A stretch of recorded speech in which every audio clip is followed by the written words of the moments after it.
Sukno hao tongoi naiklai tongnai keplaisa maira pakai to naram hajra belai belai kaham maya faro ang tini punya thangoi tongkha bosong chapter 1 ni 22 no ang bebak porinai heketau thai ni saka oros se sobrayung kaitor ni nok ma ngthai tai oros se Israel ni bagui sogui yafar jaknai hayang thai nok thar tangmani bagui tiyar wngmani Daud bebak buni hani aro tongbainai borokno kuthumnani bagui dagi kha tai borokno kaitor ni nok tangnani bagui holong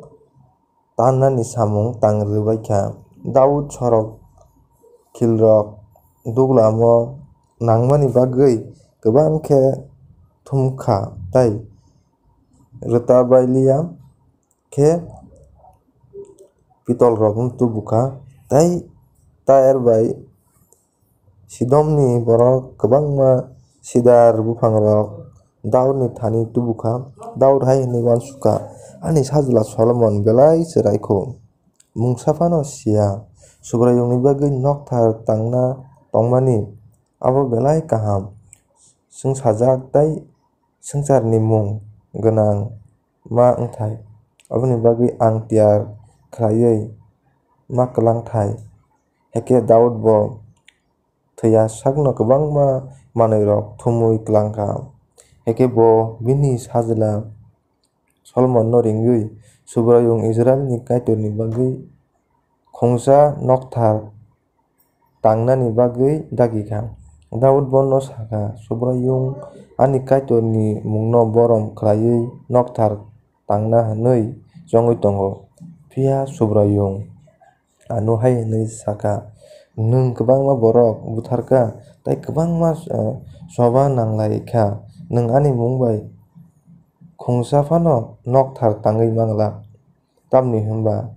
nwng ani bwskango kwbangma ha sakao thwuisarkha naidi nwng bwsachela khoroksa mannai bo tong kwchangni borok wngnai tamoni hwnba ang bono bebak phasingni bini kena ari ni tong kwchang tongrwnai bini bumung Solomon wngnai ang bini jorao Israel o tong kwchang tongrwnai bo se ani bagui nok thar khungsa tangnai bo ani sajla wngnai tei angkhe bini bufang nai ang bini achukthaiyungo Israel o molbrum kwrwngrui tongrwnai tabuk ani sajla subrayung nini logi tongthung bo nini bagui kok samani hai subrayung nini kaitor ni kok kaham khe tangui manthung Israel bajra yafar phuru subrayung nini kaitor ni raida no kaham khe twiwi manna twijkhe bo nono simung tei elem rwthung subrayung Israel ni bagui musini khuktwi khe dagi mani bebak kerong no kaham khe khwnawi tongkhe nwng hamchanai phan kwrak wngdi kharak di ta kiri di khabo ta bajak di belai yakchuk sakjora twijkhe ang subrayung ni nok ni bagui 3400 ton rangchak tei 34000 ton rukphai tei rwtabaiui man yakkhe pitol tei sorok thumkha bufang rok tei holong rok bo tiyar wngbai kha phiaba nwng teibo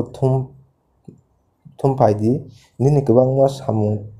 tangnai borok tongo holong tannai si kwrwng rok tei mistri rok tei kwbangma samung mannai rok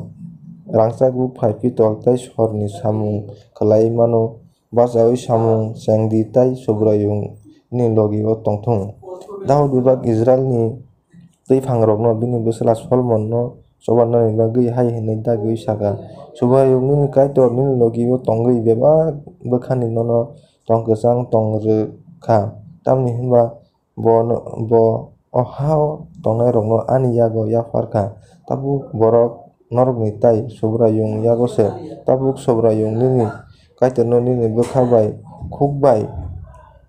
monnani chongdi thangdi sobrayung ni swmai bokhok bai kaitor ni kwthar manui rok sobrayung ni mungoi tongmani nogo tubui manna tei sobrayung kaitor ni thangdi sobrayung ni swmai bokhok bai kaitor ni kwthar manui rok sobrayung ni mungoi tongmani nogo tubui manna tei sobrayung kaitor ni nokthar no thangdi